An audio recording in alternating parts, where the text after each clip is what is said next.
Hello tout le monde! Aujourd'hui on se retrouve pour une vidéo sur les aliments à éviter quand on a de l'acné. Quand je dis qu'il faut les éviter, ça ne veut pas dire qu'il faut forcément ne plus en manger pour le reste de sa vie, mais en tout cas, si on a une acné assez agressive, inflammatoire, donc assez rouge, peut-être aussi avec des pustules, etc., eh bien, ce sont des aliments qui peuvent vraiment faire la différence très rapidement si vous les consommez régulièrement. Donc, pour toute personne qui a de l'acné assez inflammatoire et qui mange les aliments suivants, eh bien, je conseillerais de les réduire drastiquement, voire d'en arrêter certains pendant quelques temps. Et cela va permettre de réduire l'inflammation assez rapidement. Et ça va permettre aussi de voir qu'est-ce qui a effectivement de l'effet sur la peau ou pas. Et ça va permettre aussi d'orienter sur les potentielles causes plus profondes de l'acné. Le premier aliment, c'est peut-être l'aliment star à éviter quand on a de l'acné, ce sont les produits laitiers. Et quand je dis produits laitiers, c'est vraiment tous les produits laitiers, donc c'est aussi bien le fromage que la glace, les yaourts, la crème, le lait en tant que tel, vraiment tous les produits à base de lait animal. D'ailleurs, moi-même, j'ai arrêté les produits laitiers. À la base, je voulais les arrêter pour au moins un mois afin de voir s'il y avait un effet sur ma peau ou pas. Et au bout de quelques semaines, j'avais déjà tellement d'améliorations que j'ai décidé de poursuivre. Et au bout de 5 mois d'arrêt, j'ai constaté que j'avais déjà 80% d'acné en moins. J'ai continué encore au-delà des 5 mois. Au final, je pense que j'ai arrêté les produits laitiers totalement pendant 3 ans. Et ensuite, j'ai repris un peu progressivement, mais sans stratégie particulière de réintroduction. J'ai réintroduit certaines choses petit à petit pour voir comment ma peau réagissait. Et j'avais pas forcément vraiment de réaction. C'est pour ça que j'ai repris les produits laitiers. C'est pour ça que le but en arrêtant aussi les produits laitiers, c'est après de réintroduire progressivement afin de constater quel est notre seuil de tolérance, parce que le but c'est pas forcément d'écarter certains produits pour toute la vie, c'est de savoir quel est notre seuil de tolérance pour nous-mêmes. Il y a certaines personnes qui vont être très bien et ne pas avoir de problèmes digestifs ou de problèmes d'acné en mangeant peut-être du fromage tous les jours. Et puis il y a certaines personnes qui vont pouvoir en tolérer qu'une fois par semaine pour ne pas avoir de problème de peau. Mais malheureusement, il n'y a qu'en arrêtant soi-même qu'on peut ensuite reprendre de façon isolée certains produits laitiers pour savoir quel est son propre seuil de tolérance. Et encore malheureusement, il y a certaines personnes qui vont ne pas pouvoir reprendre les produits laitiers parce que peu importe le produit laitier qui sera mangé, il y aura quand même une réaction derrière de la peau. C'est pas le cas pour tout le monde, mais ça peut arriver, donc il faut aussi être prêt pour cette éventualité. Mais bonne nouvelle, il y a un produit laitier qui est, d'après mes recherches, le seul produit laitier qui ne donne pas d'acné normalement à qui que ce soit, c'est le ghee. Et c'est en fait du beurre clarifié, donc ça peut aussi se préparer soi-même parce que ça coûte vraiment un rein quand on l'achète prêt. Donc c'est possible, il y a des tutos sur YouTube pour préparer son propre ghee à base de beurre, du beurre bio, hein, on prend du beurre de bonne qualité pour ça. Donc on garde, on va dire, les bonnes choses du beurre, les bonnes vitamines, mais on enlève le lactosérum et le lactose. Ensuite, le deuxième aliment à éviter quand on a de l'acné, c'est le sucre. Le sucre, on en trouve partout dans les plats industriels, dans tout ce qui va être prêt à manger, il y a du sucre. Donc c'est pour ça, moi, j'achète plus rien qui est prêt. Si j'achète des choses, par exemple, qui doivent être déjà prêtes, comme, je sais pas, des sauces tomates, des choses comme ça, je regarde toujours la composition pour vérifier qu'il n'y a pas de sucre dedans. Parce que le sucre, c'est vraiment un des pires trucs pour le corps, déjà de base, on va dire, et pour le cerveau. Mais quand on a de l'acné, c'est vraiment mettre de l'huile sur le feu. Ça augmente la production de nos hormones androgènes et la production de sébum, donc vraiment le truc à éviter. Un super conseil vis-à-vis du sucre, c'est quand tu prends ton petit déjeuner, prends un petit déjeuner salé. Il faut toujours casser le jeûne avec du sel. Il ne faut pas le casser avec du sucre parce que ça va conditionner le reste de ta journée. C'est ce qui fait que tu vas être fatigué en fin de matinée, fatigué au milieu de l'après-midi, que tu vas vouloir manger un truc sucré, que tu auras des fringales de sucre et que tu vas avoir envie de manger plus tout au long de la journée. Donc quand on a de l'acné, la base c'est vraiment le petit déjeuner salé et d'ailleurs je te donne des idées de petit déjeuner salé dans mon livre. Maintenant, on va revenir un petit peu sur les produits laitiers. Un truc à éviter absolument quand on a de l'acné, et je le vois parfois chez des personnes qui font du sport, de la musculation, eh bien c'est la whey protein. Pour la faire courte, le lactosérum ou whey protein contient des acides aminés. Et ces acides aminés vont stimuler la production de l'insuline. Et quand on a une forte production d'insuline, eh bien derrière on a une cascade de conséquences qui fait que ça amène à plus d'acné. De façon générale, comme on en a parlé avant avec le sucre, il faut vraiment essayer de garder une glycémie stable et ne pas avoir des pics de glycémie, et afin de ne pas avoir de pics d'insuline, parce que ça c'est très très mauvais pour l'équilibre hormonal et pour l'acné. Donc je sais, si tu fais de la musculation et que tu as envie d'avoir plus de masse musculaire, et donc c'est pour ça que tu prends de la whey protéine, eh bien change et prends plutôt une protéine végétale parce que ce sera beaucoup mieux pour ta peau. Enfin, on vient sur un aliment qui est assez controversé parce qu'il y a des études qui vont dans les deux sens. Certaines études qui vont dire qu'il n'y a pas d'effet et d'autres qui vont dire qu'il y a un effet. Ce que je peux te dire, c'est que si par exemple tu as tendance à manger pas mal de chocolat, eh bien ce serait bien de réduire la quantité de chocolat si tu as de l'acné.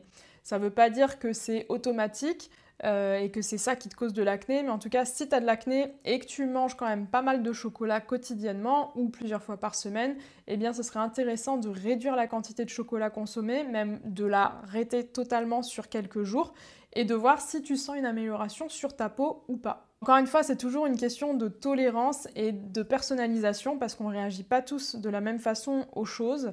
Donc il faut essayer par soi-même et peut-être que tu verras une amélioration, peut-être pas, mais il n'y a qu'en essayant que tu sauras. Ensuite, dans ce qu'il y a à réduire vraiment quand on a de l'acné, c'est la consommation des huiles saturées et des huiles trans. Ce sont des huiles qu'on va trouver notamment dans tout ce qui va être produits animaux et après dans tout ce qui va être produits industriels, nourriture transformée. Parmi les graisses saturées, il n'y a pas que des graisses animales, il y a aussi des huiles végétales qui contiennent des graisses saturées. Donc par exemple, on a l'huile de coco, l'huile de copra, l'huile de palme ou l'huile de friture. Donc si tu achètes des aliments transformés, eh bien tu verras dans la liste des ingrédients, tu auras des graisses saturées et des graisses trans. Et ça, c'est vraiment le type de graisse qu'il faut éviter parce que ça transforme la qualité du sébum. Et si tu manges des mauvaises graisses, ton sébum il va changer de composition et il va être plus pâteux, plus difficile à sortir.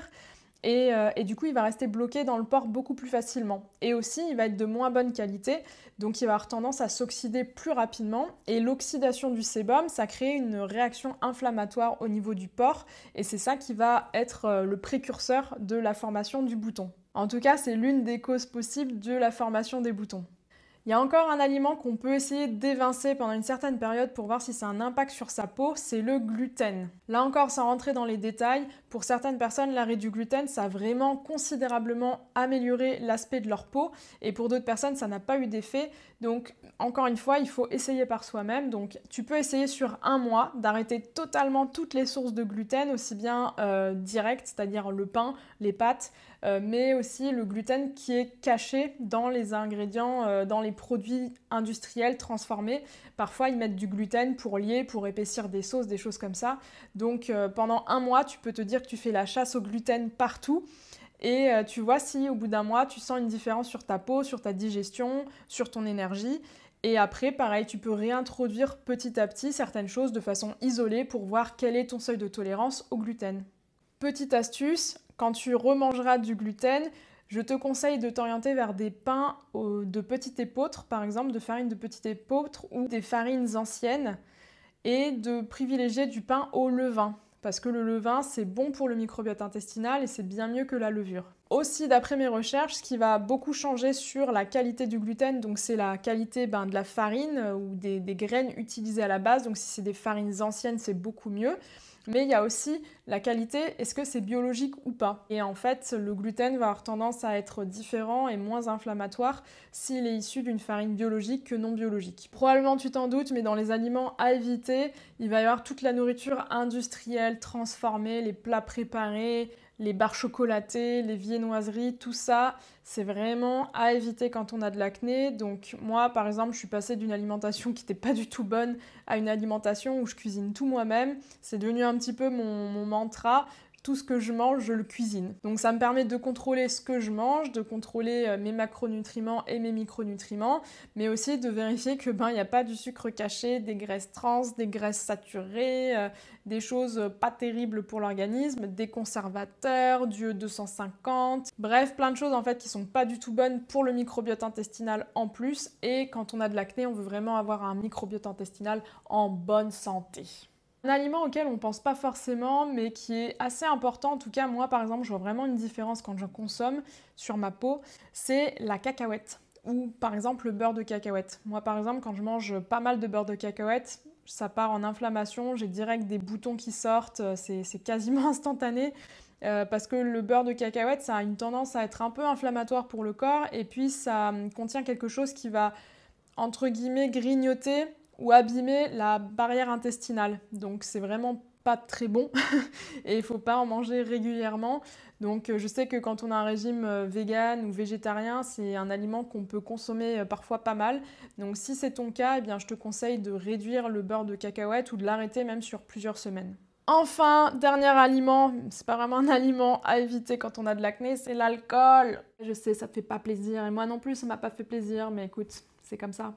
Et oui, l'alcool, c'est un des pires trucs pour le microbiote intestinal. Et comme je l'ai dit, un microbiote intestinal en bonne santé est essentiel pour une peau saine. C'est très mauvais pour le foie. Et là encore, un foie en bonne santé est essentiel si on veut une peau saine.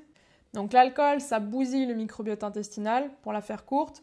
Ensuite, ça augmente l'inflammation, ça perturbe l'équilibre hormonal. Là, pareil, quand on a de l'acné, on veut un bon équilibre hormonal. C'est vraiment la base de la base de la base. Donc, par pitié, si tu as de l'acné, pas d'alcool, ou en tout cas réduis ou même arrête pendant quelques semaines l'alcool totalement et regarde si tu vois un effet sur ta peau, sur ta digestion, sur ton sommeil, sur ton énergie, etc. Et si tu continues à boire de l'alcool, et notamment pas mal d'alcool, alors que tu as déjà arrêté peut-être les produits laitiers ou le gluten, etc., et que tu vois toujours de l'inflammation, eh bien, il est temps d'arrêter l'alcool pour vraiment avoir une alimentation anti-inflammatoire, hypotoxique, et ça va permettre de voir qu'est-ce qui a un impact ou pas sur ta peau, et de permettre de réduire vraiment l'inflammation. Voilà, maintenant tu as des pistes concrètes, des choses à mettre en place dans ta vie, maintenant, pour t'aider à réduire l'inflammation et réduire l'acné. Et si tu veux aller encore plus loin, je te conseille de lire mon livre Acné Positive. C'est vraiment le livre qui va te permettre de trouver les causes de l'acné et d'avoir les conseils pour te permettre de retrouver une peau saine naturellement. Je te mets le lien dans la description. Et si tu veux soutenir mon travail pour que ça me motive à continuer de partager tout mon savoir sur l'acné, eh bien tu peux liker la vidéo, tu peux la partager aux personnes qui ont de l'acné ou qui ont des enfants qui ont de l'acné. Tu peux la commenter. D'ailleurs, j'aimerais bien que tu me dises en commentaire si tu as déjà vu une amélioration en arrêtant l'un de ces aliments. J'ai trop hâte que tu me racontes tout ça en commentaire. On va pouvoir échanger comme ça sur nos expériences. Et je te dis à bientôt pour une nouvelle vidéo Acné Positive.